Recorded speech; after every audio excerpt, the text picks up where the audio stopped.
Spiritual आहेस म्हणजे काय करते? मी प्रत्येकाचं मेडिटेशन ट्राय केलं, श्री श्री रविशंकर सुद्धा केलं, मग सद्गुरूंचं केलं, इनर इंजिनिअरिंग केलं, स्वामी असतील तर. अनुभव आले तुला म्हणजे असं? खूप खूप छोट्यापासून मोठ्यापर्यंत. किती मुलांनी प्रपोज केलंय तुला आतापर्यंत?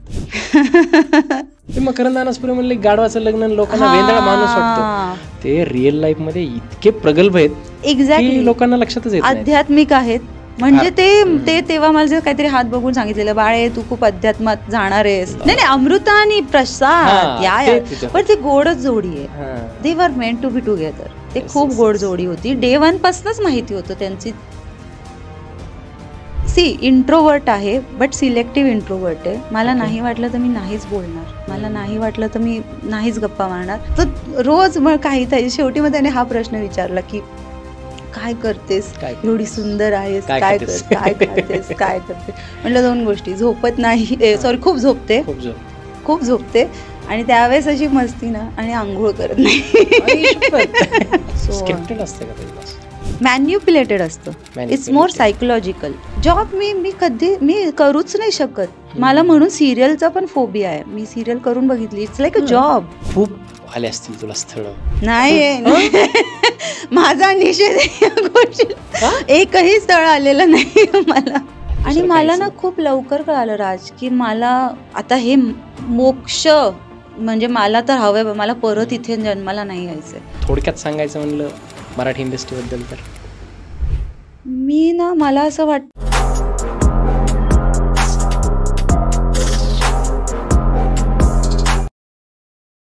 हाय, हॅलो, नमस्कार. मी डॉक्टर राज जाधव. महाराष्ट्राच्या सर्वात समृद्ध मंचावरती तुम्हा सर्वांचं खूप खूप स्वागत आहे.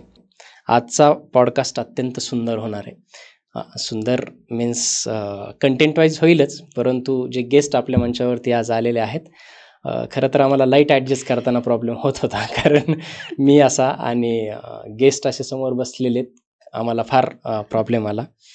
आणि अशा पॉडकास्टची मी सुद्धा वाट बघत असतो आणि तुम्ही सुद्धा वाट बघताय. बऱ्याच दिवसानंतर एंटरटेनमेंट इंडस्ट्रीमधून कोणीतरी या मंचावरती आलं आहे आणि मला फार आनंद होतोय की आज मोकळ्या गप्पा होणार आहेत. कुठलाही विषय नाही किंवा आम्ही कुठल्या विषयाच्या बांधील नाही किंवा कशावर बोलणार आम्हालाही नाही माहिती, परंतु त्या गप्पा तुम्हाला नक्की आवडतील एवढं नक्कीच तुम्हाला सांगतो. चला, तुमचा जास्त वेळ घेत नाही, सरळ भेटूयात तेजस्विनी लोणारी. तुम्ही नाव ऐकलं असेल, तुम्ही त्यांना पाहिलं असेल, तुम्ही त्यांच्या सौंदर्याची तारीफ केली असेल, बिग बॉस 4मध्ये तुम्ही त्यांना सपोर्टही केला असेल आणि त्यांना ओळखत नाही असं महाराष्ट्रात कोणी नाही आहे, तरीसुद्धा पुन्हा एकदा सांगतो, तेजस्विनी लोणारी आपल्या मंचावरती आलेल्या आहेत आणि आपण त्यांच्याकडे वळूयात. नमस्कार. नमस्कार. हॅलो. कशी आहेस? मी मस्त. हाव यू, कसा आहेस? एकदम मस्त, मजेत. आणि काय चाललंय सध्या? खूप काही आणि काहीच नाही. मी एक्स्ट्रीम आहे, म्हणजे खूप काही की जस्ट शिट्टी वाजली रे, हा स्टारचा एक रियालिटी शो संपला, तो संपला, त्यात फारच कुकिंगचे तारे माझे उडाले. मग त्यानंतर त्याच्यात मध्येच मी स्वतःचं प्रोडक्शन हाऊस लॉन्च केलं. इतके वर्ष आई बरोबर आमचं होम प्रोडक्शन होतं, पण मी आपण म्हणतो ना एक इंडिव्हिज्युअल करण्याचा ओळख करण्याचा प्रयत्न केला.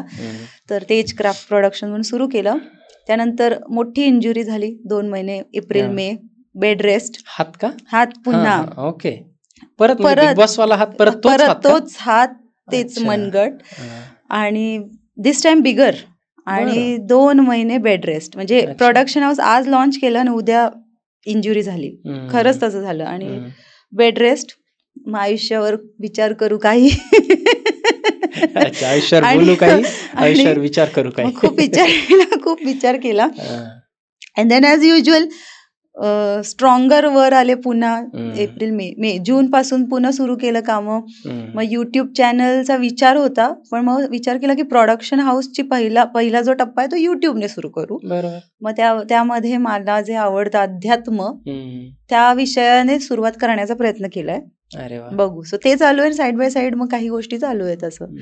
सो फिल्म्समध्ये, बिग बॉसमध्ये आणि रील्सवरती, आजकाल युट्यूब असेल, सोशल मीडियावरती तुला सर्वांनी पाहिलेलं आहे आणि मी सुद्धा पाहिलं, तेव्हा कसली सुंदर आहे रे, म्हणजे असं प्रत्येकाच्या मनात येतं बरं.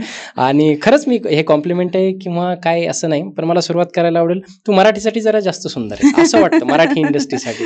इव्हन पहिल्यांदा जेव्हा मी अगदी मला वाटतं 2ात 3रा आता सगळं विसर नावाच्या चित्रपटात पाहिलं होतं, तेव्हा सौंदर्याचं राज काय फक्त जेनेटिक्स आहे की काही अजून वेगळे? नाही, मला वाटतं जेनेटिक्स आहे खरंच. म्हणजे दुसरं काय असू शकतं नाही, ना. जेनेटिक्सने आपल्याला मिळतं, टिकवणं फार अवघड आहे मी आजकालच्या काळामध्ये. टिकवण्याचा प्रयत्न करते. कदाचित मला फार काही गोष्टींचा फरक पडत नाही, त्यामुळे माझी स्किन, हेअर, बॉडी इंटॅक्ट राहते. मी फार स्वतःला त्रास करून घेत नाही. 60% जेनेटिक्स आहे असं म्हणलं. 60% जेनेटिक्स, 40% टिकवण्याचा प्रयत्न करते. ओके. आणि खरंच खूप सुंदर टिकवलं. मला एक गमत सांगू राज.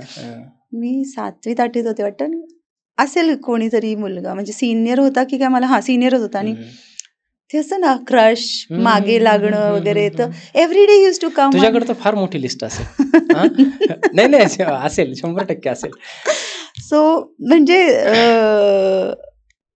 तो रोज मग काही शेवटी मग त्याने हा प्रश्न विचारला की काय करतेस, एवढी सुंदर आहेस, काय खातेस, काय करतेस.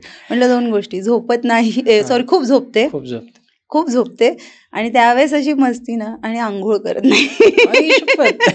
काय असं म्हणजे म्हटलं he is irritating me. So म्हटलं मी खूप झोपते, पण मी खरंच म्हणजे मला जर काम नाही येत, I would prefer to rest. मी खूप रेस्ट करते मग. सो ते कदाचित ते खरं असेल. अच्छा, छान सांगितलं. आज किती मुलांनी प्रपोज केलंय तुला आतापर्यंत? नाही मोजलं नाही, पण 50-100? नाही एवढं. 50-100च्या वर क्रश तर असतील खूप, म्हणजे खूप लोकांची क्रश असतील, पण अगदी शाळेपासून ते इथपर्यंत. आणि नाशिकला म्हणजे कसं प्रॉपर नाशिकमध्ये की पुण्याची? तेच तर आय थिंक तुझ्या मंचा थ्रू मला सांगायला आवडेल की मी प्रॉपर पुण्याची आहे. म्हणजे नाशिक मधलं येवला, आजोळ, दोन्हीकडचं आजोळ. आईचं बाबाचं आमचं सगळं मूळ तिकडचं आहे, येवला. पण मी पुण्याची आहे प्रॉपर. आणि ऑफकोर्स बाबा आर्मीत असल्यामुळे लहानपणी खूप आमचं फिरणं झालं, शिलाँग, दार्जिलिंग, कोलकाता तिकडे. पण नंतर मग 2री पर्यंत तर मला हॉस्टेलमध्ये पण ठेवलं होतं. पण त्यानंतर मी पुण्यात प्रॉपर पुण्याची आहे. Fergusson college, Panditrao Agashe school, yes, law college रोडवर जे आहे. आतापर्यंत मी तुझ्याविषयी हेच ऐकलं होतं की नाशिकची आहे. ते कारण इतका अभिमान आहे नाशिकचा. आपले दादासाहेब फाळके नाशिकचे, मी खूप फ्लॉन्ट करते. कुसुमाग्रज सुद्धा नाशिकचे, तर मी फार फ्लॉन्ट करते ती गोष्ट. येवल्याची आहे ह्याचा मला अभिमान आहे. पैठणी, प्रत्येक बाईची आवड. सो कदाचित माझ्या प्रत्येक वाक्यात ते असतं, मी येवल्याची, मी नाशिकची आहे. पण मी पुणेकर नाही आहे, पण मी पुण्याची आहे. पुण्यात जास्त वेळ घालवलेला आहे. कॉलेज नाही 10वी पर्यंत, मग मुंबई. डोळे नॅचरल आहेत? हो. लेन्सेस नाहीये? लेन्सेस नाहीये. बिलकुल तुझ्याकडे पाहिल्याच्यानंतर असं बिलकुल वाटत नाही तू महाराष्ट्रीयन आहेस. एकतर अगदीच पहाडी असतात ना, पहाडी मुली असतात, हिमाचल प्रदेश अँड ऑल, तशा टाईपचं तुझा ओव्हरऑल अपीअरन्स आहे. आणि खूप भारी. सांगितलं नाही किती लोकांनी म्हणजे आजपर्यंत प्रपोज केलंय तुला? मी मोजायला पाहिजे होतं. कधी असं वाटलं असतं की मी राजमंचावर येऊन, ठीक आहे ना, आपण वेळ घेऊयात, तू सांग. ठीक आहे, 50 आकडा झाला असेल कदाचित. पण कसं नाही, मी सांगू का एक गोष्ट, असं वाटतं मला, बरीच जण म्हणतात अरे यू आर सो ब्युटिफुल, काय तुझ्या मागे तर लाईन असेल. नाही, व्हेरी सॅडली कोणीच येऊन कधीच मला तसं अप्रोच करत नाही. कदाचित त्यांना असं वाटतं ही ऑलरेडी डेट करते, आपल्या रीचच्या बाहेर असंही असतं ते, म्हणजे नाहीच म्हणणार आहे कशाला तिकडे, किंवा इतकी सुंदर आहे ही एकटी असू, सिंगल असं वाटतं की सिंगल असू शकत नाही, हिचं काहीतरी आहेच, नाही खोटं बोलते. पण तर नो वन ऍक्च्युअली अप्रोच्ड. त्यामुळे असं तर तरी 50 आहेत, म्हणजे मी हे नाही, म्हणजे कमीत कमी 50 असतील, म्हणजे असतं ना आपण random people asking, random. Yes, असं कोणी होतं हात पैर धोके पिछे पडा, असं असतं ना, ते हात पाय धुवूनच मागे लागला. होते पण असे खूप आठवत नाही, पण ऑफकोर्स होते, खोटं का बोलू. अच्छा, तुला कोणी आवडले आयुष्यात, किंवा तुझा क्रश कोणी होता? हसू नको, पण मायकल जॅक्सन. ठीक ते इंडियात आले होते, म्हणजे इंडियात आला होता मायकल जॅक्सन, आणि तेव्हा तो सगळा तो दौर होता. आणि पण त्यावेळेस मला वाटतं तुझं वय फक्त शाळेत ना, 2000 मध्ये आला होता, आय थिंक 99ला. मग शाळेत, बरोबर. सो कळायचं ना त्याची गाणी. मला मायकल जॅक्सनची डान्सिंग समहाव अमेझिंग. मला असं त्याच्याबद्दल मला खूपच क्रशच होता Michael Jackson. Most lovable person on the earth असं म्हणलं येस जातं. येस, त्याच्या म्हणजे इतकी फॅन फॉलोइंग आजपर्यंत जगात कोणालाच भेटलेली नाही. खरंच. तर मला हम्म. खूप आवडायचा. तर आपण म्हणू ना क्रश, तर मायकल हम्म. जॅक्सन होता. मग त्याच्यानंतर संगकारा. हे काय संगकारा क्रश आणि खूपच ग्रेटेस्ट क्रिकेटर आहे. त्याची खेळण्याची शैली बापरे. मला एवढं क्रिकेटमुळे नाही, पण असं तो जो लुक आणि खेळ, म्हणजे मला खेळ त्याचा माहिती नाही एवढं, क्रिकेट ची मी हे नाहीये, म्हणजे फॅन नाहीये. म्हणजे मला कळत नाही एवढं, पण संगकारा यार, आय मीन आठवत नाहीये किंवा असं तुझ्यासारख्या अभिनेत्रीने किंवा कुणीतरी संगकारा त्याचा क्रश आहे असं म्हटलेलं मला, म्हणजे सर्च. ठीक आहे, हे संगकारा आणि मायकल जॅक्सन फार हे झाले, परंतु असं नाही इंडस्ट्रीमध्ये, आपल्या इंडस्ट्रीमध्ये आवडलं नाही तुला? इंडस्ट्रीत नाही, कोणीच नाही. 2020 पासून, म्हणजे 2006 पहिली फिल्म तुझी? हो, नो प्रॉब्लेम, मंदार शिंदेची. मंदार शिंदे, जितेंद्र जोशी होते. 20 वर्ष झाली लगभग तुला, आणि 20 वर्षात तुला कोणीच आवडलं नाही मराठीमध्ये? इंडस्ट्रीतला नाही आवडलं. इंडस्ट्रीच्या बाहेर कॉलेज? नाही, कॉलेजचा प्रॉब्लेम झाला ना, 11वी 12वी सायन्स करायला लावलं पप्पांनी. सायन्सलाही मुलं असतात की? नाही, इराणी खूप होते आमच्या फर्ग्युसन कॉलेजला. हो का? इराणी तर चांगले असतात, असेच डोळे असतात. नाही, मला भीती वाटायची, पण आय हॅड, म्हणजे इराणी फॉलोअर्स खूप होते माझे, म्हणजे असं आय हॅड घराखालीपर्यंत येणारे वगैरे होते इराणी. बट मला नाही आवडले, कारण मी खूप फोकस्ड होते आयुष्यात. मला ना एक होतं की मला असं ओळख निर्माण करायची होती माझ्या आयुष्यात. मला पैशांचं एवढं नाहीये, लक्झरीचं एवढं नाहीये. मला आहे की आपली ओळख निर्माण, जास्त लोकांनी ओळखलं पाहिजे, आपण काय करतो त्यासाठी. तर मी माझ्या कॉलेजच्या फ्रेंड्सला, आता डॉनेल पीटर म्हणून माझा मित्र आहे, आमचा ग्रुप होता, तो अजूनही आहे, छान मस्त सेटल पुण्यात आहे. तर त्याला मी तेव्हा म्हणायचे, अरे आपल्याला ओळखलं पाहिजे, सॉरी म्हणजे साला आपण आयुष्यात म्हणजे कधी गेलो मेलो तर अरे लोक यायला पाहिजे, नाव काढायला पाहिजे की काय होते यार, काय मस्त काम केलं. सो ते मला इतकं होतं ना, आय वॉज सो वर्कोहॉलिक. माझं स्वप्न फक्त मुंबईला येणं होतं. सो आणि कसं झालं, शाळेपासून कोणी दुसरं काही विचारलंच नाही, तू काय होणार आहेस? ऍक्टरच होणार आहे असं सगळ्यांना वाटलं कदाचित. सो ते माझ्याही डोक्यात भिनलं, ऍक्टरच होणार, आपण ऍक्टरच होणार. आणि मग माझं ऍक्टर म्हणजे फक्त काय दिसण्यामुळे की? दिसण्यामुळे. तेव्हा कुठे टॅलेंट काही दिसलं, नाटक वगैरे काय करत होते? नाही, मी शाळेत खूप ऍक्टिव्ह होते. मी अगदीच प्रिंट ऍड्स म्हण, शाळेत आपले दिवाळी आली की लुंकड साडीज वगैरे, मी शाळेपासून खूप ऍक्टिव्ह होते या फील्डमध्ये. आणि आई माझी मुळातच या फील्डमध्ये असल्यामुळे, like into makeup and miss Pune, तिचं हे फील्ड असल्यामुळे मला नॉलेज होतं, ते होतं.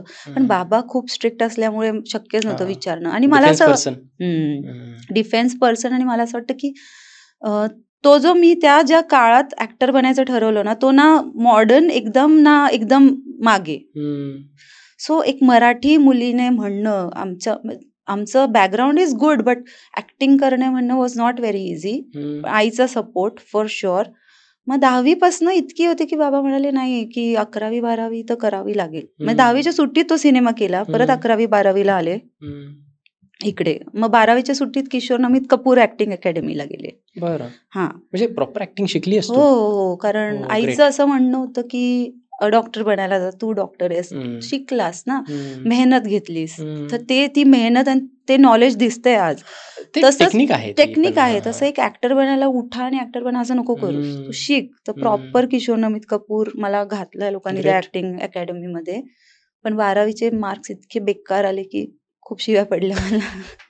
ठीक आहे ना, म्हणजे पण असं जॉब करायचं किंवा हे असं तुझ्या डोक्यात नव्हतंच कधी, किंवा आईच्याही डोक्यात नव्हतं? नाही, जॉब मी करूच नाही शकत. मला म्हणून सिरियलचा पण फोबिया आहे. मी सिरियल करून बघितली, it's like a job, I can't. मी नाही करतेस सिरियल? वाटतं केली मी 2 केल्या. देवमाणूस 2 मध्ये आहेस आता? नाही, देवमाणूस 3 मध्ये नाही, तो आमचा शेवटचा अध्याय होता ना, विच इज ओव्हर. ओके. तर देवमाणूस 2 मध्ये होते. मग तुझेच मी गीत गात आहे म्हणून खूप सुंदर सिरियल, खरंच छान. मला आवडलं करायला, पण उठा, डबा घ्या, जा, रात्री या. जॉब सारखं 9 to 5? त्याच्यापेक्षा जास्त हेक्टिक आहे. त्याच्यापेक्षा मला खूप कौतुक आहे सिरियल आर्टिस्टचं. म्हणजे मी स्वतः सुद्धा आहे, खूप कौतुक आहे. ते ज्या शिद्दतीने करतात ना, आणि जे एन्जॉय करतात. मला असं ना 15 दिवसांनी असं व्हायला लागायचं, नाही यार, नाही होते माझ्याकडे, नाही होते. दॅट टूक a toll on my health. म्हणून आता मी विलिंगली, चांगले रोल्स येतात, ते खरं मी करायला हवं माहित नाही, पण मी नाही म्हणते. सो या म्हणजे आय डोंट नो, सिरियल्समध्ये सिरियलसाठी. पण ते सिरियल्स चूज करण्यामागे एक कारण असतं ना, की आपले 1-1.5 वर्ष सेफ होऊन जातं. कारण इथे कामाची जेवढी मारामार आहे, खरंच त्याच्यामुळे थोडंसं आर्टिस्टला पोट जगवायचं असेल तर सिरियल हे खूप चांगलं पर्याय असं म्हणलं जातं. होतं. आणि घरोघरी पटकन नाव होतं. जे माझा मुद्दा तो होता. माझं ना आयुष्यात एक आहे की एनिवेज आपण एक भाकरी भाजी खाणारे लोक, काय मला मगजमारी नाही पैशांसाठी लाईफमध्ये. I am very chill. पैशांचं मला ना मे बी देवाने म्हणून पण मला देतो देव, कारण मी तेवढं टेन्शन घेत नाही पैशांचं. मला असतं फेम, नाव, मेहनत. सो सिरियलमध्ये मला नंतर वाटलं की मी खूप स्टॅग्नंट झाले, पण सिक्युरिटी असते. मंथली आपल्याला माहिती आहे की एवढे येणार, तुम्ही प्लॅनिंग करू शकता तुमचा खर्च. सिरियलच्या दरम्यानच मी काय ते SIP शिकले काय असतं, म्हणजे आधी शिकायला पाहिजे होतं. म्युच्युअल फंड्स काय असतं, SIP काय असतं ते कळतं ना. आपण बसतो चार, आणि सिरियलचे ऍक्टर्स म्हणजे आत्ताचे सगळे ऍक्टर्स इतके सुंदर नॉलेजेबल आहेत सगळ्या गोष्टीबद्दल. तर मग मला सांगायचे माझे गोष्ट, अगं तू हे सुरू कर, काय म्हणतात ना SIP इन्व्हेस्टिंग सुरू कर. मग मी आत्ता केलं, पण मग त्यासाठी वाटतं कधी की शॉर्ट जॉब हवा, पण म्हटलं थोडा वेळ घेऊन बघू, 1-2 वर्ष ना. एक सोर्स ऑफ इन्कम आपल्या पाठीशी असलं पाहिजे, म्हणजे आपल्याला थोडं सर्वाईव्ह होणं हे होतं. म्हणजे काय होतं की बऱ्याचदा मी सुद्धा थोडक्यात सांगितलं नाही की काही वर्ष सुरुवातीला ऍक्टिंग वगैरे केली होती, नाहीच जमलं. एनी हाऊ काय, आता हा काय माझा पॉडकास्ट नाही, परंतु सांगण्याचा उद्देश एवढाच की आपल्याला काय होतं की जेव्हा एक फिक्स इन्कम आपल्या आयुष्यात नसतं, तेव्हा मग फार भिरभिरायला होतं की नाही यार, सर्वाईव्ह करणं फार अवघड आहे, वय निघून चाललं, त्याच्यानंतर असं होतं की नाही आपण थोडा आता सोर्स ऑफ इन्कम शोधला पाहिजे, हे काय होत राहील अशा पद्धतीने. तसं मुलींना पण असतं, म्हणजे तुला होतं तसं कधी? मला आता होतंय का सांगू का, आता माझा व्याप वाढवलाय मी. माझं सर्वायवलचं नाहीये मला टेन्शन, ते कसंही करणार आपण मिनिमम याच्यात. Touch wood, again I come from a family की ते करतील, काळजी घेतील. पण आता मी जो व्याप वाढवलाय, प्रोडक्शन हाऊस, मग टीम आलीये, मग त्यांचे पगार आलेत, मग तर ही तर म्हण खूप जुनी आहे की मी देवाला खरंच हेच मागते की मला, आणि खूप माझ्या एका जुन्या मित्राने सांगितलेलं की मला दे नको म्हणू, मी ह्यांची काळजी घेऊ शकेन, मी देऊ शकेन. म्हणजे आज जर मला 10 लोकांची पगार द्यायची आहे तर मी ती करू शकेल. देवा, ते माझ्यावर डिपेंडेंट आहे. म्हणजे माझी मेड आता म्हणते मला घर घ्यायचंय तर थोडे एक्स्ट्रा द्या, तर तिला मी ते देऊ शकेल, म्हणून देवा काहीतरी देणे. तर मला दडपण येतं, तर ते आता मला थोडं होतं, कारण व्याप वाढलाय, मेंटेनन्स वाढलंय. की NGO आहे चतुर्थी ॲनिमल फाउंडेशन, माझं जे NGO आहे त्यात आता म्हणजे आधी 11 डॉग, मग हे करत करत 30 डॉग, 2 बैल. बरं, आता आम्हाला शेल्टर मूव्ह करायचंय आहे, तिकडे थोडासा इश्यू येतोय, तर मंथली मग त्यांचे हे. बरं, नुसतं शेल्टर मधले 30 कुत्र्यांचं बघून नाही चालणार ना, बाहेरच्या कुत्र्यांचं बघा, मग वॅक्सिनेशन ड्राईव्ह करा. तर असं होतं, now I have to earn for them. म्हणजे आता कमवावं लागेल त्यांच्यासाठी. मग थोडं होतं, मग खोटं का बोलू, थोडा टेन्शन. पण कमी नसेल पडत 100%. तुझ्या पद्धतीने विचार करतेस ना, अशा लोकांना कधीच नाही पडत खरंच. म्हणजे समजा की अरे हा महिना संपतोय आणि आता हा हिशोब केला, आपोआप काहीतरी येतं, कुठला इव्हेंट येतो, कुठून येतं, आणि मी हे अनुभवलंय. सो म्हणून मी पैशांबद्दल आहे ना, आपल्याला नाही, वी विल, आणि जेवढं दानत ठेवू ना, म्हणजे जेवढे देऊ त्याच्या डबल मिळतं आपल्याला, असं मी अनुभवलं. तुझी जी थॉट प्रोसेस आहे आत्ताची, अशा लोकांना काहीच कमी पडू शकत नाही, कारण युनिव्हर्स ते सगळं पाहत असतं. एक मगाशी आपला जो विषय चालू होता फिल्म्स, आणि हे मगाशी बोललो मी की 2006ला तुझी पहिली फिल्म आली, आणि आज 2025 आहे, जवळपास 19 वर्ष तू या इंडस्ट्रीमध्ये काम करतेस. कसं पाहिलंस इंडस्ट्रीला, म्हणजे काय असं थोडक्यात सांगायचं म्हणलं मराठी इंडस्ट्रीबद्दल तर? मी ना, मला असं वाटतं की आत्ता मागचे 5 वर्षांपासून व्यवस्थित पाहते इंडस्ट्रीला. त्याच्या आधी मी ते ला ला ला ला ला म्हणजे असं ठीक आहे, चालतंय, आई, मग सिनेमा मिळाला, मग दुसरा मिळाला, मग तिसरा मिळाला, दोघा तिसरा खूप चालला, मग मकरंद सरांवर दुसरा मिळाला, तर मी काही चॉईस ठेवली नाही, जे मिळत गेलं ते केले. माइलस्टोन होता Nitin देसाईंची serial Chittod ki Rani Padmini, that was a milestone. खूप पिव्हटल रोल केलाय म्हणजे छान. आणि त्यावेळेस सोनी वर करणं आणि त्यावेळेस दादांनी तो कॉन्फिडन्स दाखवणं, कारण नितीन देसाईंनी. कारण आधी होतं आम्ही मस्तानी, बाजीराव मस्तानी होती सिरियल. सो माझी निवड खूप शॉर्टलिस्ट होऊन त्याच्यासाठी झाली होती, बाजीराव मस्तानी. मी आणि पुष्कर जोग आम्ही अशी पेअरिंग होती. आम्ही 3 महिने ट्रेनिंग घेतली कर्जतला त्यांच्या इकडे. घोडसवारी मला सगळं येतं, मार्शल. मला घोडसवारी येतं. सिरियलच्या निमित्ताने केलं. हो, 3 महिने रिगरस ट्रेनिंग असायची. आम्ही पहाटे निघायचो, कर्जतला जायचो, वेळ पडली तर तिकडे राहायचो. सगळं शिकलो 3 महिने. स्वॉर्ड फायटिंग, घोडसवारी, name it and we learn सगळं, ॲरो, सगळं आर्चरी. आणि सिरियल शेल्फ झाली. दादांनी बोलवलं मला, अजून तो दिवस आठवतो, पवईच्या त्यांच्या ऑफिसमध्ये. आणि मी आणि पुष्कर आहे. ते म्हणाले संजय लीला बन्सालीने काहीतरी ऑब्जेक्शन घेतले, कारण बाजीराव मस्तानी आणि आय थिंक नितीन देसाई त्याचा असेल तो त्यावेळेस. नाही, मग ते म्हणाले की मी माझ्याकडे पद्मावतीचं त्याने काही अजून हे केलेलं नाहीये, तर मी पद्मावती काढतो. त्यावर पुष्करचं असं होतं की Bajirao Mastani is a mail defining हे, आणि मग पद्मावती तो म्हणाला I am not interested in doing. मग तो बॅकआउट झाला. मी म्हटलं नाही, मी करणार. तुमच्यासाठी तर हे फार मोठा मी म्हटलं मी करणार कारण मी एवढा मेहनत घेतली, मी बॅकआउट नाही होणार. पद्मावती तर पद्मावती. पण तो माइलस्टोन होता. मग त्यात बरेच छान छान कलाकार होते, अविनाश नारकर सर, क्रांती रेडकर वगैरे, छान आणि मस्त सिरियस. सोनी काय लॉन्च केला होता त्यांनी.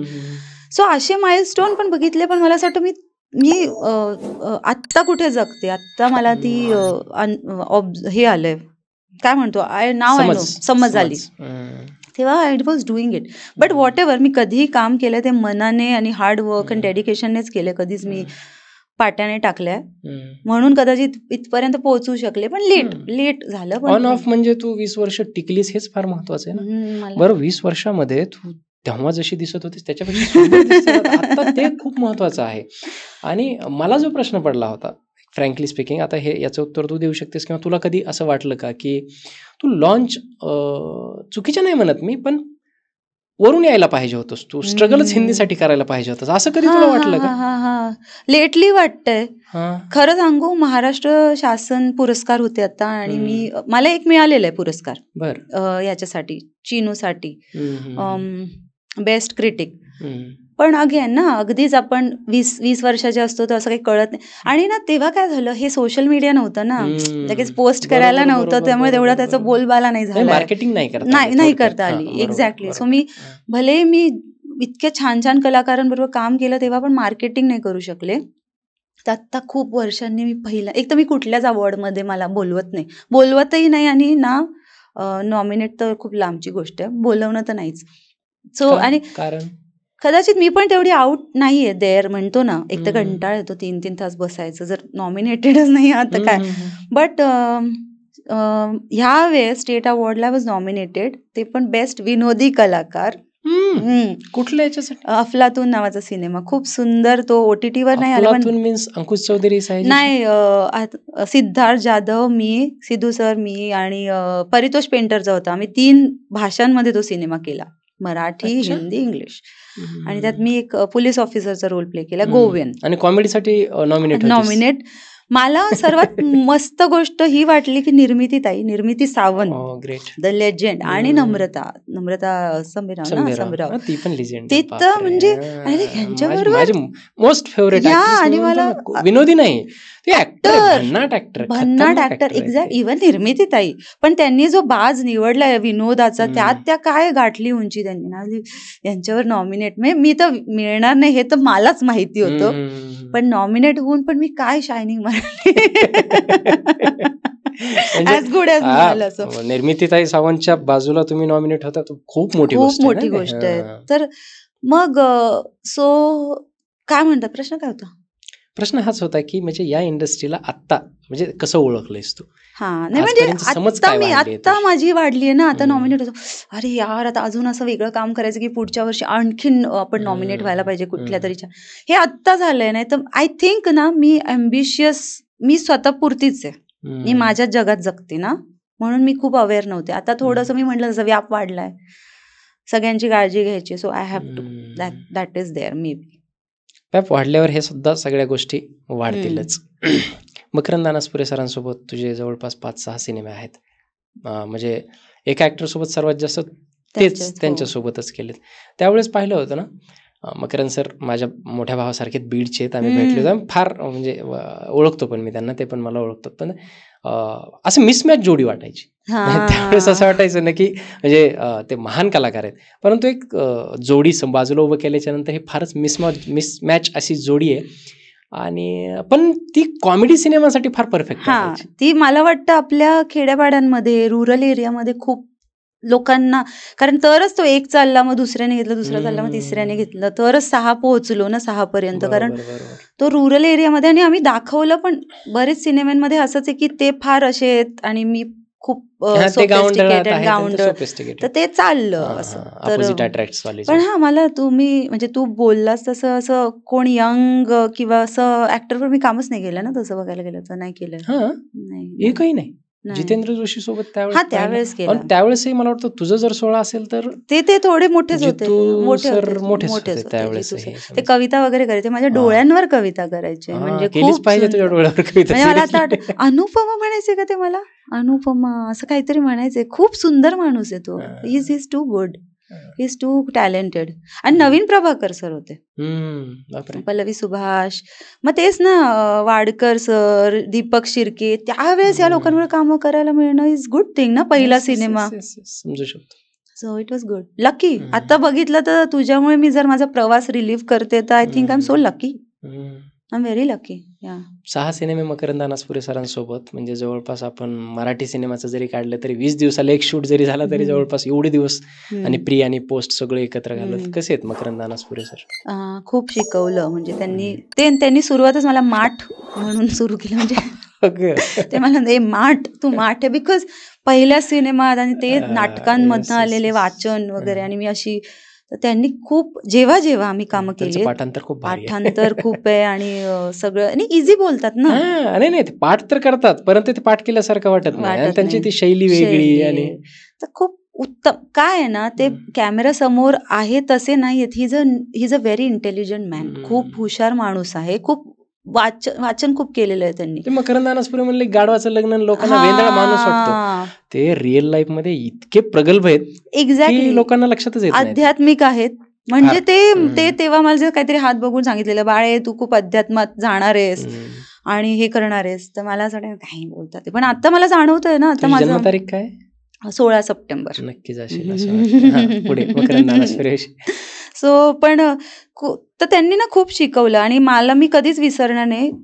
आमचा आत्ताचा जो मागचा सिनेमा होता छापाकाटा, शेवटचं म्हणणं चुकीचं असेल की आपल्याला माहिती नाही, आपण पुन्हा कधी आत्ता शेवटी केलेला छापाकाटा. आणि एक सीन होता त्याच्या क्लायमॅक्स सीन, जेव्हा मी रडते आणि खूप बोलते, तेव्हा मला कधी नव्ह ते मकरंद सरांसमोर मला पानभर डायलॉग्स होते, मानायला पाहिजे त्या डिरेक्टर. आणि मकरंद सरांनी पण, म्हणजे ही वॉज व्हेरी कोऑपरेटिव्ह, आणि ते झाले म्हणे, बाळे आता तू माठ नाही राहिलीस, आता छान करतेस. म्हणजे त्यांनी अशी मिठी मारली, वडीलधारा माणूस मारतो तशी, की आता करतेस, तू आता करतेस. सो दॅट पोचपावती म्हणतो ती, काय थोडीफार, आणि अशा माणसाकडून मिळणं फारच मोठी थोडीफार. ओके. रिअल लाईफ मध्ये कशी असतो? मी रिझर्वड आहेस, फार बोलकी आहेस, म्हणजे पटकन फ्रेंड्स होतात, की इमोशनली कशी आहेस, पटकन काही लागून घेते, म्हणजे काय आहे तुझे कॅरेक्टरिस्टिक्स, तुला काय वाटले आयुष्यात? इमोशनल आहे फॉर शुअर. येस. चित्रपट बघताना रडते? म्हणून मी बरेच चित्रपट नाही बघत, म्हणजे असं म्हणू नये, पण मी असं ते चार्ली, मी ॲनिमल लवर असून मी नाही, माझी हिंमतच नाही, म्हणजे मी तसे सिनेमे बघू शकत नाही. चित्रपट बघताना रडणाराचं ते साईन असतं, हा व्यक्ती इमोशनल आहे. हो, मी खूप रडते. मी तर स्वतः बोलताना काही जर एक पट्टीवर आवाजात बोलायचं असेल किंवा कोणी मला बोललं तरी मी रडू शकते, मी खूप रडते. आणि आता ते शिट्टीच्या सेटवर तर दर 2 दिवसाला रडत होते. इमोशनल व्हायचे. छान दिवस गेला रड, वाईट दिवस गेला रड. सो मी खूप रडते.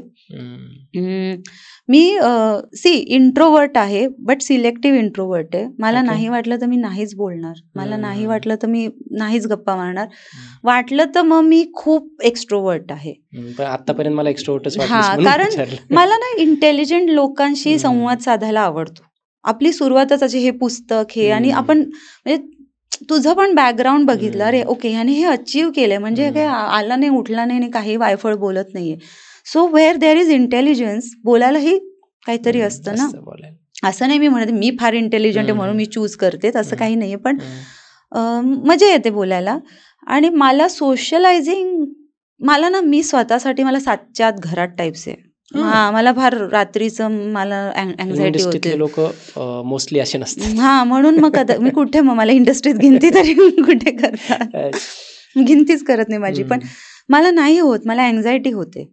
मला रात्री असं म्हणजे खूप सिलेक्टिव्ह माझे फ्रेंड्स असतील ना तर ठीक आहे, ते आपले लोक आपली हे. पण असं पार्टीला म्हणजे रिसेंटली माझ्या मैत्रिणीचा वाढदिवस होता आणि वर्षानुवर्ष आमची प्रथा आहे की तिच्या वाढदिवसाच्या आदल्या रात्री आम्ही जातो. पूर्वी तरी जायचो रे, म्हणजे असं थोडंसं क्लबिंगला जाऊन बसायचो. तरी ह्या वर्षी रेकॉर्ड अर्ध्या तासात बाहेर आलो. अरे बापरे. आणि माझ्यामुळे ती पण आता अशी झाली की नाही ना चल घरी जाऊ. घरी आलो, गाणी लावली, घरी मागवलं जेवण, घरी एन्जॉय केलं. तर मी ती बनत चालली आहे. काही दिवसांनी 5च्या आत घर आणि लेटर लाईक ओनली घरात.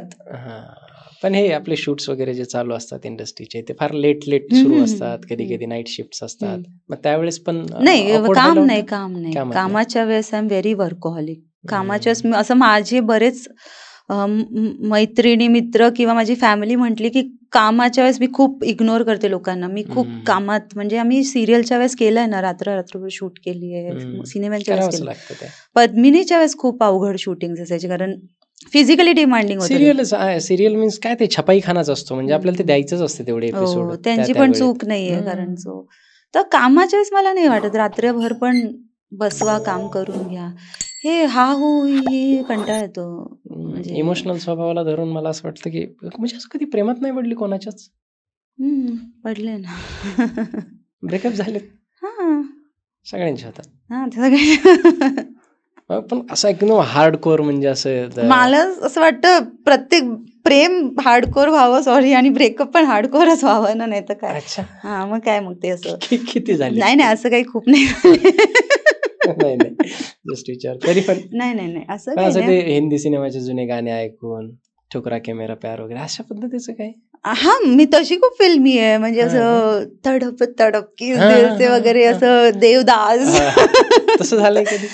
मला ना खरं सांगू का, ते होण्यापेक्षा ते गाणं लागलं मी स्वतः ते फील करते. मी स्वतः ते फील करते.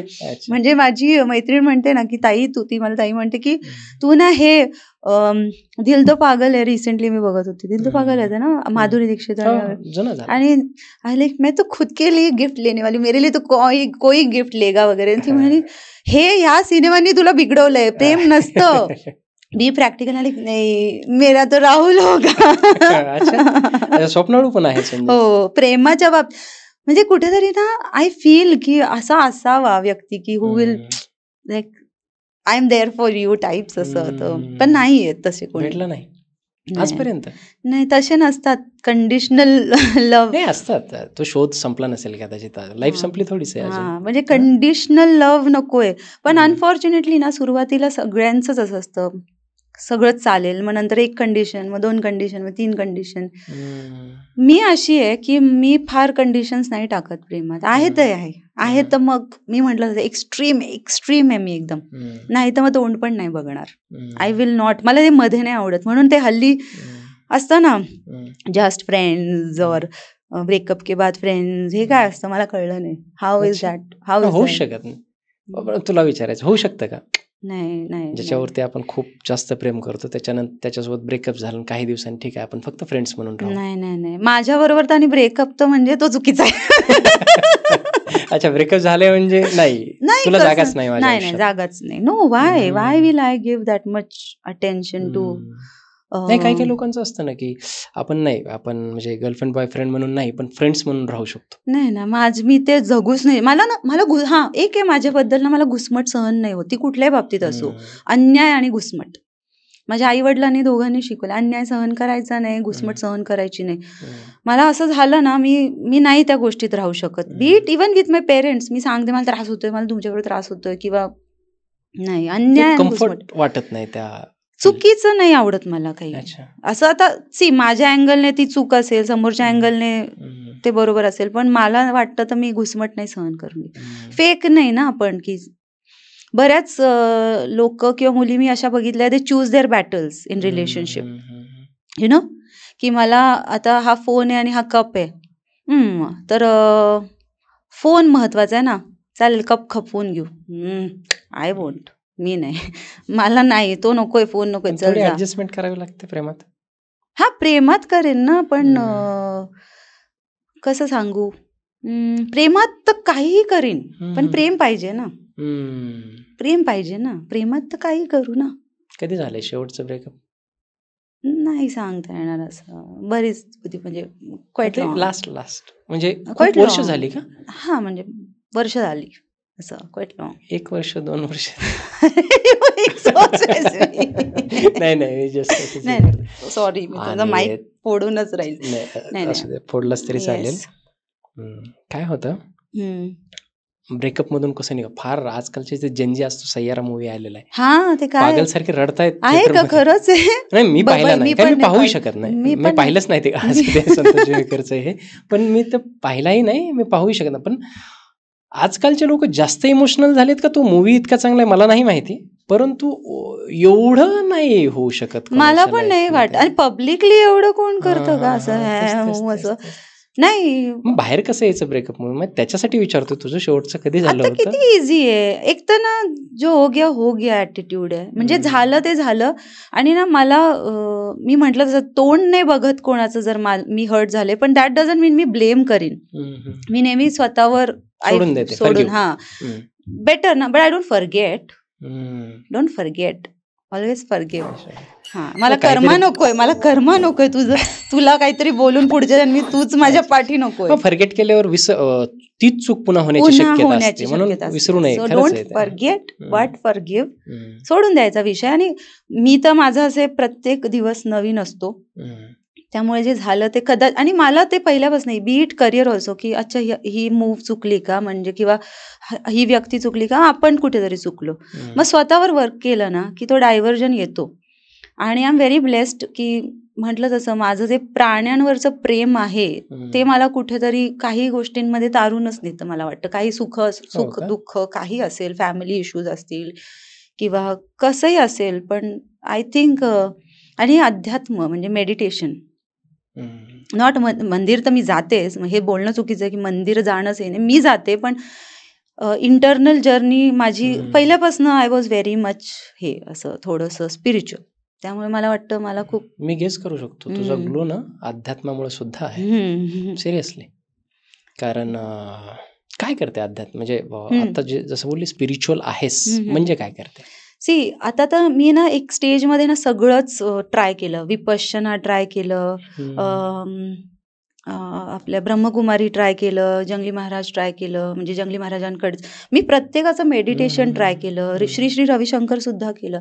मेडिटेशन टेक्निक्स आहेत, टेक्निक्स आहे, तर मी एक सायन्स म्हणून शिकले सगळीकडचं. मग सद्गुरूंचं केलं, इनर इंजिनिअरिंग केलं, मग नवनाथाची पोथी वाच किंवा गुरुचरित्र वाच किंवा पारायण कर, ते केलं.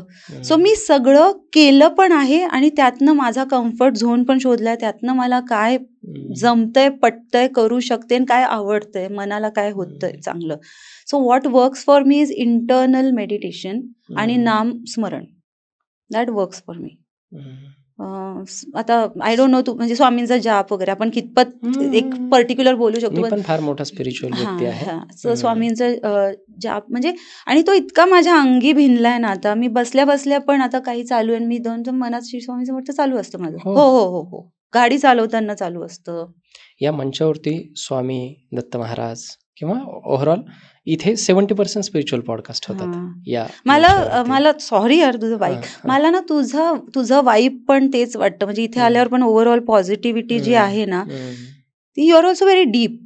तर मला वाटतं इंटरनल जितकं जाऊ ना, आजच सकाळचं मेडिटेशन मी सांगते, मी थोडीशी चलबिचल होते, काय माहिती काय झालं, मी थोडी अशी होते, हे करायचं ते करायचं, बापरे अँझायटी व्हायला लागलेली. सो मग मी बसले, मग मी जाप केले, माझे ठरलेले जे केले, पण तरी काय असं नीट होईना. जापमध्ये पण विचारच चालू होते, ते होऊ शकतं, माणूस होता.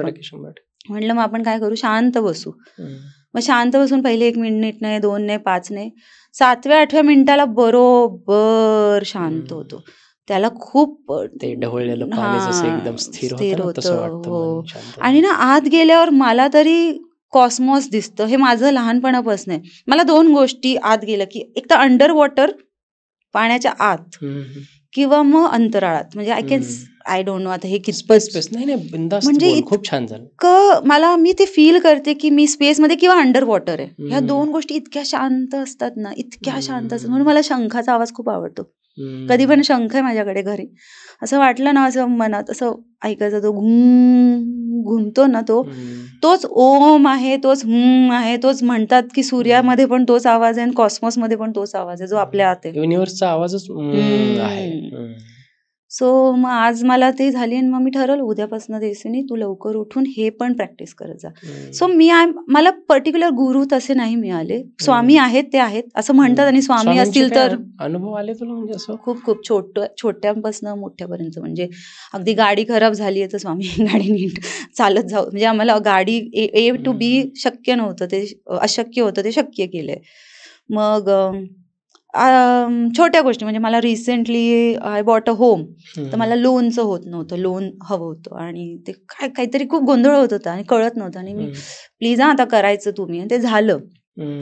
पण मग तेवढंच मी भांडते सुद्धा त्यांच्याशी, म्हणजे हात पालखी दिवस होता त्याच दिवशी झालं. बरं, मला फार प्रचंड राग आला की हे काय असं. पण काय माहिती काहीतरी असेल ना. त्याच्यानंतर मी ह्या 2 महिन्यानंतर मी वेगळीच तेजस्विनी बाहेर आली आहे. Every time I am down, त्याच्यानंतर वेगळ्याच लेवलला वर जाते, आणि मलाच आश्चर्य वाटतं की आपण एवढं असं हे होतोय. सो त्यांची प्रचिती मला आली, आणि ते आता मला त्यांच्याकडनं काही अपेक्षा नाही. ह्या इंजुरी नंतर मला कळलं की आय डोंट हिज प्रेझेन्स राहा, बस, मला नकोय तुमच्याकडनं काही. ते देतात, म्हणजे मागितलेलं तर देतात. खूप ऐकतात. कुठली म्हणजे एखाद्या देवावरती तुम्ही जर एकदम श्रद्धा ठेवली तर 100% ते ऐकतात. स्पिरिच्युअल होणं किती गरजेचं वाटतं तुला आजकाल? म्हणजे काय होतं, तुझ्याकडे पाहिल्याच्या नंतर आता हे तू बोलतेस म्हणून कळेल लोकांना, परंतु जर मी तुझं इंस्टाग्राम हँडल केलं तर नाही कळणार मला तू इतकी स्पिरिच्युअल आहेस, इतकी डीप आहेस. तुला काय वाटतं की आजकालच्या जगामध्ये स्पिरिच्युअल होणं जेंजीससाठी म्हणा, मिलेनियल कुणीही असो, प्रत्येकासाठी किती गरजेचं आहे? खूप आहे. कारण पूर्वी जे संस्कार आपण म्हणायचो ना, आता शाळेत तर ते संस्कार दिले जात नाही, तर ठराविक फॅमिली स्कूलमध्ये काय देणार, ठराविक फॅमिलीजमध्ये ते संस्कार असायचे. आता आपण संध्याकाळचे श्लोक म्हणतो, पसायदान म्हणायचो, गायत्री मंत्र म्हणतो. ह्याने काय होतं, हे स्पिरिच्युअलिटीचाच प्रकार आहे ना. दीज आर संस्कार. तर ते फार महत्वाचे आहे की तुम्ही फाईट करू शकता आजकालच्या जगात. आणि मी आर्डंटली बिलीव्ह करते की कलियुग चालू आहे, आणि जर ह्यातनं एकच गोष्ट आहे की तुम्ही स्पिरिच्युअलिटीज तुम्हाला बाहेर नेऊ शकते, ती तुम्हाला सेन ठेवू शकते. असं नाही की तुमचं काहीच होणार नाही, बिघडणार नाही, बिघडेल, पण सेन राहाल ना तुम्ही. C either that or go to a psychiatrist and pop pills. मग तुम्ही सायकोलॉजिस्टकडे जा, सायकॅट्रिस्टकडे जा, ते करा, पण जो तो गायडन्स असतो ना. काही घरांमध्ये आई वडील तेवढे सक्षम असतात, ते गायडन्स देतात. काही घरांमध्ये तसं नसतं, आई वडीलच स्वतःचीच पिढी अजून स्ट्रगलमधनं हे करते, ते काय मुलांना गायडन्स देणार. तर मला फार वाटतं की स्पिरिच्युअलिटी मंदिरातच जाणेवाली नाही, पण तुम्ही डोळे झाकले आणि तर माझ्या शाळेत खूप छान होतं. आमची शाळा Panditrao Agashe English medium, proper असं फुल इंग्लिश, पण म्युझिकचा क्लास असायचा तेव्हा, पसायदान, ओमकार, मराठी असेल, खूप खूप सुंदर पद्धतीने त्यांनी अथर्व शीर्ष, रामरक्षा, हनुमान चालिसा, हे सगळं मला लहानपणापासून येतं आमच्या घरी. आणि ते संस्कार नाही, कारण माझे बाबा आर्मीत असल्यामुळे खूप लिबरल आहे, सतत हिंदी वातावरण, आई पण मीडिया आणि फिटनेस इंडस्ट्रीमध्ये असल्यामुळे. तर माझ्यावर ते शाळेतून आलेत कदाचित, आणि मी खूप खूप आर्डंटली बिलीव्ह करते की ह्या स्पिरिच्युअलिटीमुळे मी म्हणते ना, मला इंडस्ट्रीमध्ये डाऊनफॉल पण फरक पडत नाही आणि अप पण नाही. म्हणजे अगदी एवढी सोनीवरची त्यावेळेसची एवढी हाय पेईंग सिरियल होती. मला मंथली खूप पेमेंट होतं. मला आत्ता विचार केल्यावर कळतं की आत्ता ते कुठेतरी पेमेंट मॅच होतो मराठीचा. तेव्हा मला तो मिळाला होता. तेव्हाही फरक पडला नाही. पहिली गाडी घेतली तेव्हाही नाही. डिटॅच विथ अटॅचमेंट और attachment with detachment he spirituality शिकवते आणि ही आजकाल फार गरजेची आहे मला वाटतं. कारण उथळ आहे ना सगळं, धड धड धड धड धड धड. सो यू नीड टू काम डाऊन. So may be. पण आता अगेन सॉरी, हे आता जसं तुझं पॉडकास्ट किंवा असे काही मी आणि आता आले म्हणून कौतुक नाही करत आहे. काही असे मंच खरंच आहेत ज्यावर चांगल्या पद्धतीने ते पोर्ट्रे होतं. I am glad. तर डायरेक्ट नाही तर इनडिरेक्ट पद्धतीने तुम्ही लोक ते लोकांपर्यंत पोहोचवताय, विच इज व्हेरी गुड. तेच होतं ना. आणि मला बऱ्याचदा असं वाटतं की मी पण पूर्वी म्हणजे स्पिरिच्युअल पहिल्यापासूनच होतो, परंतु ते नॉनव्हेज अँड ऑल सगळं हे करत होतो ना, तर पार्ट्या खूप जास्त व्हायच्या, फ्रेंड सर्कल खूप जास्त होते. आणि अचानक मी 1-2 वर्षापूर्वी टर्न झालो, हे सगळं बंद केलं. त्याच्यामुळे तुम्ही हे सगळं बंद करता, पार्टीज अँड ऑल सगळं, तर मित्रसुद्धा कमी होतं. बसूट कमी झाली की थोडेसे ते कमी होतात. आणि सगळ्यांचं एकच असतं की तू काय बाबा बनलाय आता, तू काय हे सगळं करत नाही. परंतु मी स्वतःला जेव्हा बघतो ना की आता मला फार भारी वाटतंय. म्हणजे हे सगळं तुमचा आहार विहार, तुमचं जे काही स्पिरिच्युअलिटी वगैरे आहे ना, ते तुम्हाला लाईफमध्ये. आणि मी त्यांना फक्त एकच सांगतो, प्रत्येकाला ना इथे यायचंय, प्रत्येकाला स्पिरिच्युअल व्हायचंय. मग ते तुम्ही 1 दिवसात व्हा, 1 महिन्यात व्हा, 1 वर्षाने व्हा किंवा काहीतरी हो, पण तुम्ही स्पिरिच्युअल होणं ही कदाचित तुमची चॉईसही कधी कधी असते, परंतु झालात तर गुड, नाही झालात तर ते तुमच्या आयुष्याला सफरिंग वाढणार आहे. आणि मला ना खूप लवकर कळालं राज की मला आता हे मोक्ष म्हणजे मला तर हवंय, मला परत इथे जन्माला नाही यायचंय. त्यामुळे ना मी माझी एक म्हणजे मी आता हा कप हलवताना पण विचार करणार, माझं इंटेन्शन काय, याने मी कर्मा बॅड पण मला नाही यायचं इथे परत कोण त्या गराड्यात अडकणार आहे, ते मला नाही यायचं. म्हणून मी खूप इंटेन्शन्स आणि मी प्रत्येक स्पिरिच्युअल पद्धत जी शिकले किंवा टेक्निक कुठल्याही गुरूंची शिकले, एकच आहे, तुमचं इंटेन्शन क्लिअर असायला हवं. डॉक्टरकडनं सर्जरी करताना एखाद्या व्यक्तीची मृत्यू झाला ते वेगळी गोष्ट, पण तुम्ही मुद्दामून कोणाला मारलं, देअर्स अ डिफरन्स. त्या डॉक्टरला पाप नाही लागणार कारण तो वाचवताना झालंय, पण हेच तुम्ही मुद्दामून मारलं तर ते डिफरन्सिएशन इन इंटेन्शन. सनातन धर्मामध्ये ऍक्टिव्हिटीपेक्षा भावनेला जास्त महत्त्व आहे. इंटेन्शन मी खूप बिलीव्ह करते, त्यावर इंटेन्शन मॅटर्स अ लॉट. खूप ग्रेट आणि भारी आहे. म्हणजे तुझा पॉडकास्ट असा या दिशेला जाईल असं वाटत नव्हतं मला. फ्री फ्लोईंग, तुला मजा येते? मला खूप मजा येते. खूप. ठीक आहे. कसा मुलगा नवरा पाहिजे म्हणजे तुला? की काही असतं ना प्रत्येक. आता तू तर स्वप्नाळू आहेस, मगाशी सांगितलंस की मी फार स्वप्नाळू आहे, मी इमॅजिन करते. आणि जे स्पिरिच्युअल असतात, जे डोळे झाकतात ना, डोळे बंद करून बसतात ना, ते फार इमॅजिनेटिव्ह असतात लोक. एवढं आहे. मग तू इमॅजिन करतच असशील, हे मी 100% सांगू शकतो. कसा हजबंड, लाईफ पार्टनर इमॅजिन करतेस तू? मला ना तो खूप स्वभावाने चांगला, हे सगळेच म्हणतात, पण मला हवंच आहे. कारण असा तो कोण असा हुसड तुसड करणारा असेल ना कोणासाठी, तर आय कांट. चांगल्याची डेफिनेशन काय तुझी? एक मुलगा किंवा एक व्यक्ती चांगला कसा असतो? मी आहे ना माझ्यासारखा, पण सेम नको, मग बोर होईल, पण थोडासा हवंय. म्हणजे एक तर अल्फा मेल हवाय, विच इज व्हेरी लेस. कारण काय झालं ना, मी स्वतः खूप अल्फा आहे. म्हणजे मी माझी गाडी सर्व्हिसिंगला मी नेते, मी सगळं बघते. असं नाही की घरून करायला लावतात, पण मला ती सवय, माझं म्हणजे सिलेंडर बदलण्यापासून सगळं मला जमतं. सो मी केवढी अल्फा आहे, तर तो जर मला सांभाळणारा हवा कोणीतरी, की अच्छा तू एवढी अल्फा फिमेल आहेस असं, या तर आय एम ऑल्सो देअर, तू थोडी काळजी घे, you chill, you be the sweet person. I want romantic one. मला रोमॅन्टिक हवा. कशाला करायचं रोमॅन्टिक नसेल तर? एक्झॅक्टली. म्हणजे प्रपोज करणारा हवा आणि ही शुड लव्ह मी, जे खूप कमी आहे सध्या जगात. प्रेम निस्वार्थपणे म्हणणं, कारण मला नाही माहिती मी किती निस्वार्थपणे करू शकेन, पण इट्स व्हेरी रेअर की कंडिशनल लव्ह किंवा जजमेंटल. मला आय हेट जजमेंटल पीपल. मग तू अशी आहे, मग तू अशीच आहे म्हणून, अरे मी नाही जज करत. एक तर स्पिरिच्युअलिटीचं एक चांगलं असतं, आपण पटकन कोणाला जज करत नाही. तर मला तसा हवा, romantic at heart, very romantic. खूप आले असतील तुला स्थळ? नाही, माझा निषेध आहे या गोष्टीला. एकही स्थळ आलेलं नाही मला. काय बोलतेस? नाही, you can ask my parents. नाही. अरे आजकाल मराठी इंडस्ट्रीमध्ये मी बघतोय की एखादी हिरोईन 2-3 सिनेमे केले किंवा 1-2 मालिका वगैरे केले की लगेच एखादा मोठा उद्योगपती असतो. कॉमनली जे चालू आहे ते मोठा उद्योगपती, मग त्याच्याशी लग्न, त्याचं सेटल, किंवा एखादा मोठा ऑफिसर किंवा त्याचे, असं काही होत नाही, कोणीच नाही. काय बोलतेस? म्हणजे आता मला थोडं वाईट वाटायला लागले. मला सुद्धा.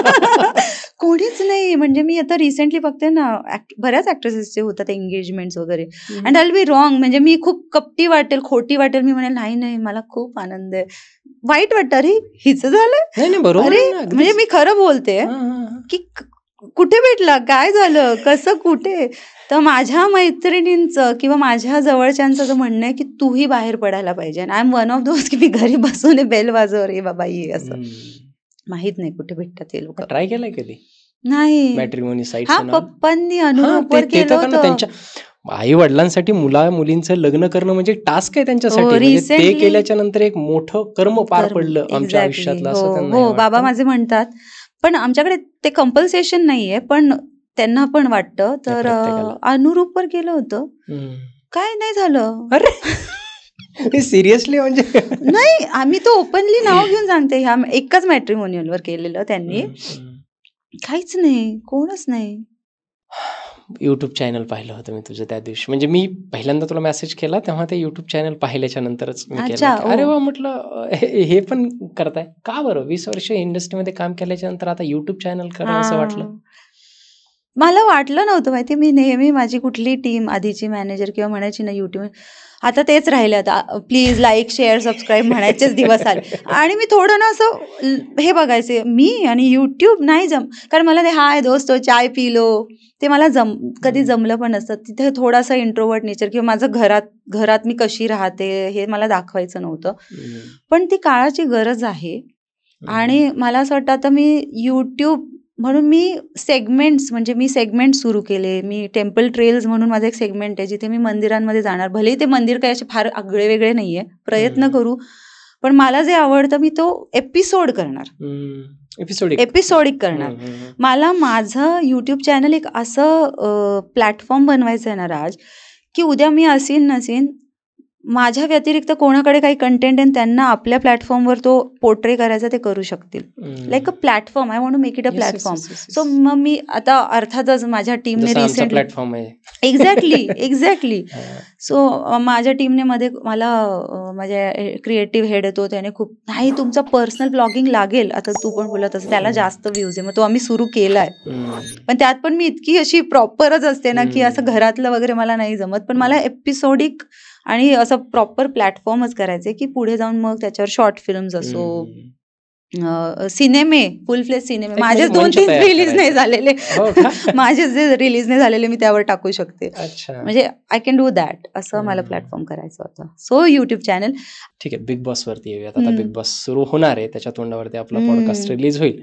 तू बिग बॉस गाजवलेलं आहेस, 4 नंबरच होता. आणि कसं होतं मला एकतर त्याची प्रोसेस, मी बिग बॉस ज्यावेळेस आलं त्यावेळेस माझं पॉडकास्ट चॅनल सुरू झालं होतं, आणि माझे सगळे पहिले पॉडकास्ट सगळे बिग बॉसच्या कंटेस्टंट सोबतच झाले. छोटा पुढारी, आपले पुरुषोत्तम दादा पाटील, असे यांच्या सगळ्यांसोबत झाले. त्याच्यामुळे त्यावेळेस प्रोसेस, तुझ्या वेळेस कशी होती प्रोसेस, तुझी कशी निवड? सिलेक्शन नाही, मला काय झालं, आधी पण 1-2च्या वेळेस पण एक इनडिरेक्टली की अरे, पण तेव्हा मला नव्हतं वाटलं मी बिग बॉस मटेरियल आहे. माझी आई प्रचंड बघते, आवडतं तिला.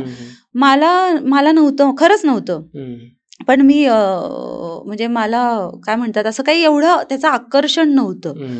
पण जेव्हा 4च्या वेळेस काय झालं, त्याच्या आधी देवमाणूस खूप हिट झालं. देवमाणूसच्या वेळेस ना एक वेगळी 2 देवमाणूस 2 मध्ये मी जी आमदारबाईंची भूमिका निभावली ती आवडली खेड्यापाड्यात. म्हणजे परवा मी गावागावात होते ना, मी एक बघितलं खेड्यापाड्यामध्ये म्हणजे मालिका बघतात असं, कलर्सच्याही तेवढ्याच बघतात. पण मला तर देवमाणूस आता त्याला 3-4 वर्ष झाली. सो बहुतेक ती चालू असतानाच मला एक अननोन नंबरवरनं फोन येत होता की असं असं आहे, आणि एंडेमॉल मधनं कलर्स मधनं बोलायचंय, आणि मला ना मल्टी कामं हँडल नाही होत. मी आता देवमाणूस करत होते, मी इतकी फोकस्ड होते ना, फक्त आमदारबाई. तर मी असं करायचे, हा नंतर करेल, I am too busy till May वगैरे. मग घरी मी आले, म्हणलं अगं एक मेसेज येतो सारखा, कॉल येतो की असं असं आहे एंडेमॉल, पण प्रोजेक्ट सांगत नाही. आई म्हणली बावळट, बिग बॉससाठी असेल ते. हा, तू घे कॉल घे. मग मी कॉल केला, आहे शिवानी जोग म्हणून, आणि ती म्हणाली असं वी वॉन्ट टू.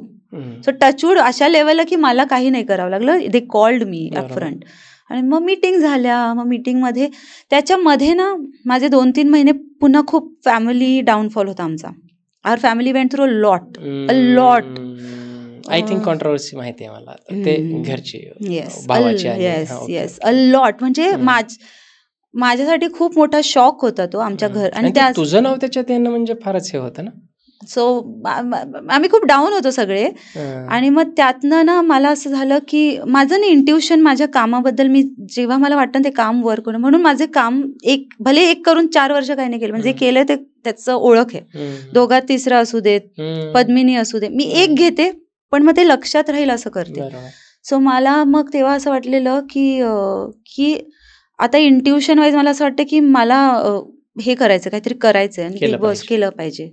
आणि Bigg Boss was the right thing at the right place. सगळं जुळून आलं.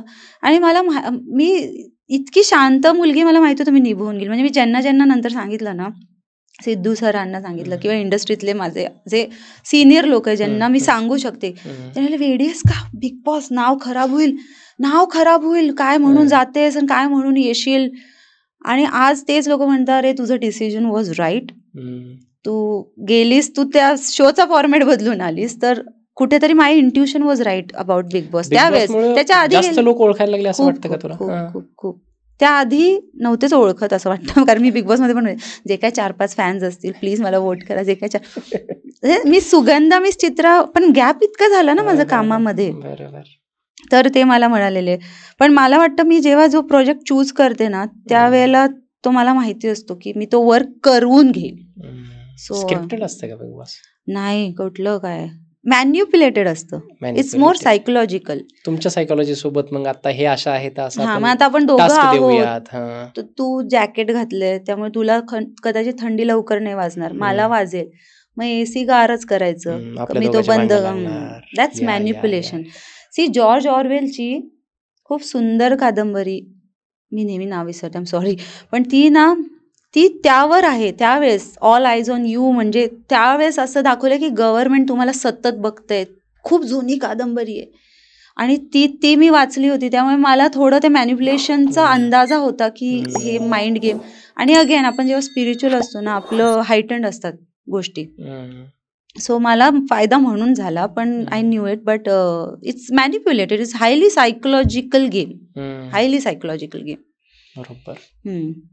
म्हणजे मी कदाचित टास्क एवढे केले नसते. 58 नाही 60.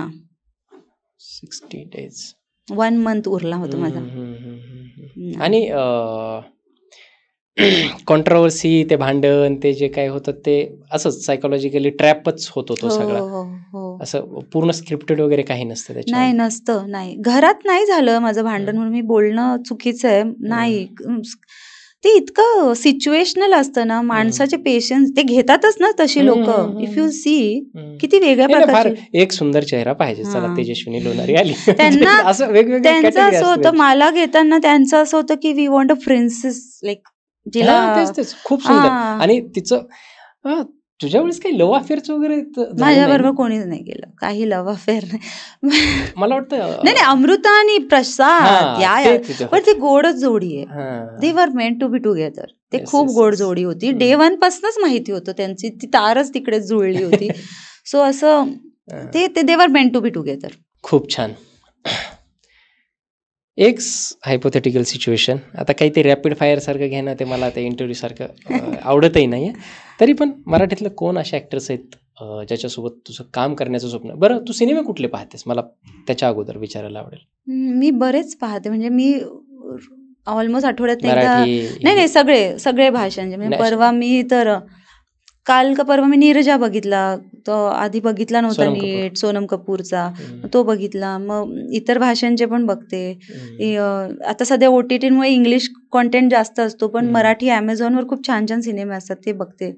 परवा कुठला लावला होता मी, मुंबई पुणे मुंबई 3 बघितला नव्हता. तर मी लावते आणि मी बघते, मी चाळते सिनेमे बघते. मी असं इंटरनॅशनल सिनेमा वगैरे खूप बघते, म्हणजे चांगले असेल एवढ्यात माझं नाही बघणं झालंय, पण मी ऑलवेज लावून एवढं ना माझं स्क्रीन टू स्क्रीन हे वाढलंय, मोठी स्क्रीन लावून ठेवते, मग ऍट द सेम टाइम आयपॅडवर पण काहीतरी असं, at the same time this has मी स्वतःवर आता वर्क करते. ते घाणेरडा प्रकार होतोय, म्हणजे माझ्यासोबत येतोय आणि तो प्रत्येकाला पण ते चालू आहे. मग मला असं वाटतं मी न्याय नाही देते त्या सिनेमाला, म्हणून मी हल्ली ना बंद करून टाकते. पण आता एवढं स्पेशल ऑप्स 2 संपवलं, मला फार आवडतं ऍक्टर. काय स्थिरता आहे ना, काय तर स्थिरता म्हणजे त्या माणसाच्या चेहऱ्यावर बघितल्यावर कळतं की त्याच्या आतमध्ये काय काय चालू आहे. काय विजय राज मला फार आवडतात. सो मी मग हल्ली पण मला वाटतं मी खूप चुकीचं करते. मी ते सुरू झालं की आपोआप माझे रील्स सुरू होतात इकडे. काय माहिती, हे चुकीचं आहे सगळ्याच पद्धतीने आणि सर्वांसोबत होतंय. हो ना, it's not good. Psychologically it hampers, मग अँझायटी वाढते बहुतेक. कारण मस्त एक सिनेमा चालू आणि इथे बघू ही रील, म्हणून मी सध्या बंद केलंय सिनेमे बघणं. वाचन करतेस? हो, वाचन करते. काय वाचायला आवडतं? कुठलीही कादंबरी आवडते. म्हणजे मी रिसेंटली निळावंती संपवली. अरे रे रे, माझ्या अशी सुमेध अशी भिनली आहे, अशी मी बाहेरच पडले नाही त्यातनं. पण मग मी शोध सुरू केला आता, शोध. आणि सायमल्टेनियसली इकिगाई, खैरनार, मुरलीधर खैरनार. आणि सायमल्टेनियसली इकिगाई थोडंसं एक आपल्याला ते हवंय परत पुन्हा back to the roots. Ikigai तर वन सीट वाचण्यासारखी नाहीच, एक फॉर्म्युले घेऊन आपण अप्लाय केले पाहिजे. आणि आयपॅडवर किती महिने झाले, द रॉंग डॉटर माझी संपतच नाही, पण खूप इंटरेस्टिंग आहे स्टोरी. एवढी इंटरेस्टिंग असून कसं काय ना, वेळ मला काहीतरी ना स्वतःला डिसिप्लिन द्यायचं. मी ठरवलंय सकाळी 4ला उठायचं, पण प्रॉब्लेम आहे हल्ली आपण 12:30 शिवाय माझं तरी झोपणं होत नाही. दॅट्स इज रॉंग ना, खूप चुकतंय काहीतरी. बघू, स्वतःवर वर्क करीन आता. तुला एक हायपोथेटिकल सिच्युएशन दिली की तू समजा प्रोड्युसर आहेस, बजेटचाही काही इश्यू नाही आहे, सगळ्या गोष्टी आहेत, तुला जे मागेल ते ॲक्टर मिळतील आणि जे मागेल ते को स्टार मिळतील, जो मागेल तो म्युझिक डिरेक्टर मिळेल, काय सिनेमा बनवशील तू? ड्रीम म्हणजे तू कशाचीच तुला चणचण नाहीये, म्हणजे अशा पद्धतीचं एक ड्रीम सिनेमा, मला जर सगळं फ्री हँड मिळालं तर हा सिनेमा मी बनवेल. माझा कल ना सायफाय सिनेमांकडे खूप आहे. कारण मला माहित नाही, तू अरायवल सिनेमा बघितला? मी कितीही वेळा बघू शकते, कधीही बघू शकते तो. आणि प्री डेस्टिनेशन नावाचं पाहिलंय, द प्रेस्टिज. हे ऑफकोर्स मी फार मोठा सिनेमा लव्हर आहे, बुक रीडर आहे, त्याच्यामुळे पाहतोच. सो हे सिनेमे आता असे थोडे कमी बनतात ना, म्हणजे स्पेशली आपल्या याच्यात, कारण इन्फ्रास्ट्रक्चरमुळे ना, कारण बजेटमुळे. आता तू म्हणाल तर एवढं बजेट जर मला मिळतंय तर मी तो बाज काहीतरी शोधचं तर मला आता कळलं राईट्स घेतले गेलेत ना. शोध सारखीच एक दुसरी कादंबरी आली होती, प्रतिपतचंद्र, त्याच्यावर तो शिलेदार आला. सो पण मला ते पण नाही, मला थोडंसं कॉस्मिकली, म्हणजे हे काय, ह्या काइंडचे सिनेमे बनवायला आवडेल. आपल्याकडे जबरदस्त आला होता. छान प्रयत्न होता. अरे ते एवढंच काय, मी पटकन सांगते. मी बिझनेस ऑफ फिल्म मेकिंग मध्ये आम्हाला एक प्रोजेक्ट बनवायला लागतो. त्या प्रोजेक्टमध्ये मिनी फिल्म बनवायची 0 बजेटमध्ये. आणि मी त्यावेळेस म्हणजे 2010-2011ला 4 जणांची टीम होती. आय डोंट नो ती CD कुठे मिळेल मला ते. तर मी स्टोरी अशी ठरवलेली की कुदरत के करिश्मे, आणि माझी स्क्रीनची सुरुवातच अशी झालेली, ते असं असतं ना, ॲटम्स आणि मॉलिक्युल्स येतात, स्टॉक फुटेज घेतलेलं, आणि असं एक जीव बनतोय असं काहीतरी. सो बेसिकली भोपाळ गॅस ट्रॅजेडीचं मी पार्श्वभूमी ठेवली होती, आणि तिथून ते म्युटेशन होतं. 0 बजेटमध्ये हे सगळं करायचं होतं मला. म्युटेशन होतं, आणि मग त्या म्युटेशनमध्ये 2 जुळे भावंड, आणि काहीतरी त्यांच्यात सुपर पॉवर आहे, आणि ते कसं त्या गॅस ट्रॅजेडीमध्ये काहीतरी स्कॅम आहे, मग त्याचं ते शोधायचं. इतकं वायफळ, म्हणजे आम्ही असं काहीतरी बॅटरी आणि ते केलं होतं. पण बजेट नसल्यामुळे, म्हणजे मला आठवतं आम्ही इतक्या छान लेवलवर ते 0 बजेटमध्ये कार्डबोर्ड घेऊन असं तसं, आता माहित नाही ती कुठे असेल ती, पण त्याचं हसूच झालं नंतर, कारण बजेट नसल्यामुळे ती फार वायफळ झाली. पण 0 बजेटमध्ये ऍक्टर आणायचे, मग कोणाचं, अरे तुझा भाऊ ट्राय करतो, स्ट्रगलर आहे ना, त्याला बोलो. मला असं सायफाय आणि हे करायला खूप आवडेल, सम सायकोलॉजिकल दिस थिंग. आतापर्यंत सर्वात आवडलेलं कोस्टार एकाच नाव घ्यायचं असेल तर? नाही, सगळ्यांनी त्या वेळेला बरंच काही शिकवलंय, बरंच काही त्या वेळेला. मी ड्रीम कोस्टार? डिटॅच्ड नाही, म्हणजे मराठी मला याच्यासोबत एकदा काम करायचं आयुष्यात, हिंदी मराठी दोन्ही, तुला काही फ्री हँड? पंकज त्रिपाठींबरोबर मला बघायचंय त्यांचं मॅच होईल का इन टर्म्स ऑफ त्यांची ती क्वर्कीनेस किंवा त्यांचा तो सेन्स ऑफ ह्युमर, किंवा आपण नाही केलं तरी आम्ही गौतमने किती छान केलंय ना. मला तसा रोल करायला आवडेल, तसा रोल इझी गोईंग. मी जसं जसं माझं काय म्हणतो ना, एक एक्सपिरियन्स वाढतोय जो काय असेल, मला रिअल टाइम ऍक्टिंग खूप आवडायला लागली आणि तीच आहे नॅचरल ऍक्टिंग. म्हणजे मॅच्युरिटी वाढते तुझी. वय वाढते नाही म्हणायला, मॅच्युरिटी. आणि मॅच्युरिटी वयासोबत नसतेच, कधी कधी ती पुढे जाते, कधी मागे जाते. अनुभवातून शिकतो. खूप छान तेजस्विनी, काय म्हणजे मस्त. मला वाटलंच नाही की आपण काहीतरी शूट करतोय. मला वाटलं मी फार फार गप्पा मारल्या. आणि हाच मोटिव्ह होता की असाच पॉडकास्ट मला करायचा होता. मी पण फार थकलो, म्हणजे असे ते सब्जेक्ट ओरिएंटेड जे असतात ना, म्हणजे आमच्याकडे होतात जास्त तेच होतं. आणि मला असं वाटलं की फार इझी गोईंग, असा छान गप्पा, एखादी जुनी मैत्रीण मिळायला भेटल्यासारखं, आणि असं खूप दिवसाचं काही बोलायचं राहिलं, असं बोलूयात, असा पॉडकास्ट मला करायचा होता. आणि ऍट दॅट मोमेंट मला असं वाटतं की तू झाला. काही राहिलंय तुझं सांगायचं? नाही, म्हणजे तू म्हणतोयस इझी गोईंग, पण मला प्रचंड कौतुक आहे की the study you have over me, म्हणजे खूप अभ्यास करून ते इझी गोईंग. ते म्हणतो ना, एफर्ट्स नो एफर्ट्स वे, तर ते खूप छान. तो बॅलन्स सोपा नाहीये, तर तू केलास. Very very nice. Thank you so much. आणि खूप खूप थँक्यू खरंच, तू इथे आलीस. मला खूप छान असं खूप आनंद झाला. आमच्या मंचालाही आनंद होईल, प्रेक्षकांनाही सुद्धा आवडेल, कारण आता आणि हे फर्स्ट टाइम नाही, आपण पुन्हा भेटणार आहोत असं मला वाटतं, कारण बरंच राहिले. आणि माझ्याकडनं आज खूप उशीर झाला, कधीच एवढा असा काही मुद्दा पण आज म्हणजे सॉरी फॉर दॅट, बट या मला मजा आली. Thank you so much. आणि प्रेक्षकांना देखील, इथपर्यंत तुम्ही जर पॉडकास्ट पाहिला असेल तर तुम्हाला एका ॲक्ट्रेसचे किंवा एखाद्या सुंदर मुलीचे किंवा एका सुंदर ह्युमन बिईंगचे किती अंतरंग वेगवेगळ्या पद्धतीचे असू शकतात, आणि किती क्यूट, किती म्हणजे असं काय होतं की एखाद्या अशा लाईमलाईटमध्ये असलेल्या लोकांना ना आपण तसं ओळखत नाही. आपण तेवढ्यापुरतं जे सिनेमात दाखवलं जातं किंवा त्या रीलमध्ये जे तुम्हाला दिसतं इंस्टाग्राम, सोशल मीडियावरती, ते अशा पॉडकास्टच्या माध्यमातून त्यांना सुद्धा ओपन होण्याची संधी मिळते. आणि तुम्हाला हा पॉडकास्ट कसा वाटला, असेच पॉडकास्ट आणखीन पाहायचे असतील तर कमेंट कराच, आणि शेअर देखील करत जा. आता हा पॉडकास्ट आपल्या चॅनलवरती पडतो, तेव्हा बऱ्याचदा काय होतं की आपल्याला मोठा लेंदी पॉडकास्ट बघायला आवडत नाही, तेव्हा आपण छोट्या छोट्या क्लिप्स करून राजमंच क्लिप्स नावाचं दुसरं चॅनलवर त्याच्यावरती टाकतो. तिथे सुद्धा पहा, छोटे छोटे अनुभव तुम्हाला पाहायला मिळतील. आणि त्याला सबस्क्राईब करा. त्याची जी लिंक आहे ते डिस्क्रिप्शनमध्ये असेल. तेजस्विनी लोणारी, काय सांगायचं, म्हणजे खूप छान. माझा तर खूप एक्सपिरियन्स होता. त्यांना भरभरून प्रेम द्या. त्यांना लग्न झालं नाही, आणि मी मध्ये अजून देखील की त्या सांगतायत मला स्थळ येत नाही, म्हणजे असं कसं असू शकतं. तर बघा की फार कुणी जर एखाद्याला वाटलं की इथे आपण करू शकतो कॉन्टॅक्ट, तर 100% या मंचाच्या माध्यमातून मी विनंती करतो की एवढी गोड मुलगी बिना असं कसं काय असू शकतं, तर ते सुद्धा होऊ द्यात. Thank you so much Tejaswini. Thank you Raj, thank you so much. Thank you.